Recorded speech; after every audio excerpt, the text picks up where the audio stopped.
Hello everyone, hope you're doing alright and I hope you're keeping safe and sane. Today is the 17th of May 2021 and as a lot of you may be aware, today is the day that they are reopening indoor hospitality, and for someone like myself the most specific element of that I'm interested in, of course, is the reopening of the pubs. In fact, for my sins, I've actually booked half a day off work today to go to the pub when it opens to go and see some friends and have a good catch up in there. So what is the relevance of this to a gambling addiction channel? Well, of course, it has an implication for people who suffer from other kinds of addictions. But for someone like myself, who historically has had a problem and actually spent a lot of his gambling career playing fruit machines in pubs, it will serve up a temptation, it will serve up a risk of an urge, and it will serve up a risk to my recovery that I have been completely immune from for the past number of months while the pubs have actually been shut. And whilst I am fairly comfortable in my recovery at the moment, I'm not getting frequent urges, and I think that I'm quite well covered in terms of practical blocks and practical measures in place. I am very aware that this potential risk of an urge is lurking there waiting for me, and it will be there, and I almost certainly will have some sort of sort of subconscious or psychological reaction to being back in that environment and being presented with that opportunity to gamble that I haven't had for so long. And whilst I understand that to many fruit machines are one of the less destructive forms of gambling, to me they did cause me a significant problem, particularly the advent of the higher jackpots and the sort of the digital machines that came in and fairly closely replicate the games you find on FOBTs and online casinos.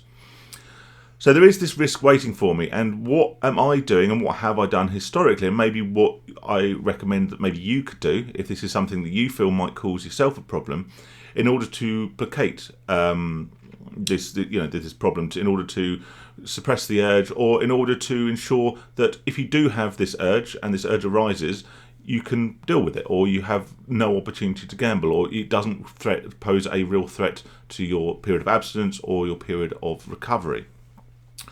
So what do I do in order to stop myself from playing fruit machines when I go to the pub? Well, firstly, I don't take cash with me. This is a fairly sort of straightforward one for me, particularly at the moment. Most indoor hospitality venues or even outdoor venues or whatever are insisting in many cases, but also preferring to take contactless payments. So if I don't carry cash, then I can't play the machines. Thankfully, to date, there isn't a card reader attached to these forms of machines, and hopefully there never will be if the gambling legislation has anything to do with it. So that's the first thing. Don't take cash to the pub. In some respects, that could be a done deal. In a pub that doesn't offer cashback and in a pub that's remote from a cash point, then that's pretty much job done. However, particularly in most of the chain pubs, you can get cashback now from your card, and it's very rare in this day and age that there isn't an ATM either in the pub, albeit one that charges you money, or within a relatively short walking distance to the pub. I know that both my pub does cashback, my local pub, and also I could walk to one of two cash points within about 10 minutes. So whilst there is a small barrier there, but I'm still not taking cash, it's buying me some sort of thinking time, it's buying me some time to address my situation. So if I do have to leave the pub to go to a cash point, I might sort of reconsider my choices halfway down the road and choose not to get cash out and not to gamble. But there is still a risk there. So what else can I do to placate this risk, or eliminate this risk? Well, one thing I did, and one thing I recommend everyone does in all stages of their gambling recovery and in any situation and in life in general, is to talk to people. I chose to talk to the landlord of my local pub, or manager as he actually is, but the landlord of my local pub, and I actually explained to him that I was a recovering gambling addict. Now, this is before the first lockdown, in fact. And annoyingly, the landlord changed, and I had to go through the whole conversation again, but that's by the by. What I did is I spoke to him and I said, look, here's the deal, effectively. I have a gambling addiction. I can't be trusted not to gamble, so if you see me playing the fruit machines, then ban me. Ban me from the pub. And that was, again, a motivation a preventative measure to stop me from gambling, because I don't want to get banned from my local pub. It's where I meet up with my friends, it's where I do the majority of my socialising since I moved away from sort of where I used to live. So I don't want to get banned from the pub. So that, again, is a block in place. Now, some would say, well, Phil, you're probably a good customer of the pub. He's not going to want to ban you for playing the fruit machines. And that's very right. So again, this can't be considered completely foolproof. Would he actually ban me if he saw me playing a fruit machine? Who knows? But not only is that maybe a risk I don't want to take, but also there is the shame factor involved in that, isn't there? If you go to someone and you confess that you have a problem with gambling, if you go to someone and you confess that you're not able to effectively control your own actions because of an addiction, if you then carry out those actions, if you then go against what you've said, then there is an element of shame involved. And this is why I also spoke to everyone that would listen, pretty much. All the people that I drink with, my friends in the pub, some of the regulars. I actually made an effort to sit down and talk to these people about my addiction. And part of this would explain away why historically I'd always been in there losing my money and not talking to people.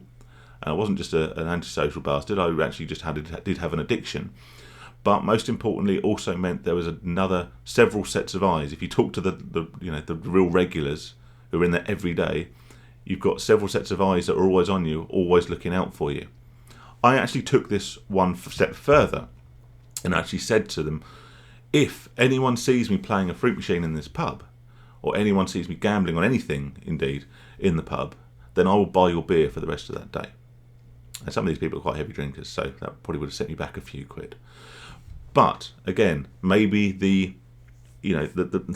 maybe the deterrent of having to buy someone a few beers wouldn't put me off gambling. After all, if you're gambling on £100 jackpot machines, which could take your money that quickly, the extra cost of a few pints is neither here nor there. In fact, the gambling part of your brain thinks, well, screw it, I'll win that money, and then I can buy them beer, and I get to have a gamble, and I might have some profit left over. Happy days, everyone's a winner. But again, as with the example with the landlord, speaking to people, talking to people, letting people know that you have a problem, and this is why they've seen you time and time again doing your bollocks on the machines when they should be having a chat and watching the football and doing whatever. Having people know this about you, having people know that you can't control this addiction, there is an element of shame attached to it. You don't want to be there and people saying, oh, look, there's Phil, same old Phil, he'll never change. He'll always go ahead and do this. He can't control himself. He doesn't have the willpower, as people would perceive it.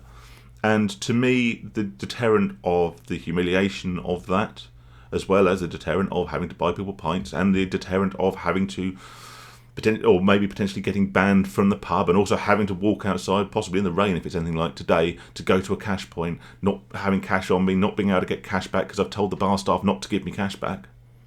All of these things put together, all of these things that I've done are sufficient for me. So they're sufficient for me to prevent me from acting on the urges which I fear I will inherently and inevitably get. Like I say, I've been out of that situation, of that scenario for a fair while. I have historically managed to manage it very successfully. I haven't played a pub fruit machine, I think, for probably a couple of years now, since the beginning of my recovery. But I am, very, very aware today, 17th of May 2021, that there is this risk, this urge waiting for me. One last thing I want to very quickly answer before I go today. Someone has asked me a couple of times in the comments, Phil, what's the difference to you between abstinence and recovery? Very good question, actually, and I think people's definitions might vary slightly, but I will give you my perspective. To me, abstinence, the very word abstinence, is normally preceded by the words a period of, and that's exactly how I define it. I had, at the beginning of this year, a period of abstinence from alcohol. I didn't drink alcohol for 3 months, which was great, and it meant I lost lots of weight and I felt healthier and all was good in the world. But that was always going to be a period of abstinence. It was not a recovery. I, drink quite a lot, but I don't perceive it to me to be an inherent addiction, an inherent problem. It's not something that's causing any severe issues in my life at the moment. So if I got to a point where I felt that my drinking was out of control, I would then enter what I would hope to be a period of recovery. Now, to me, recovery is endless.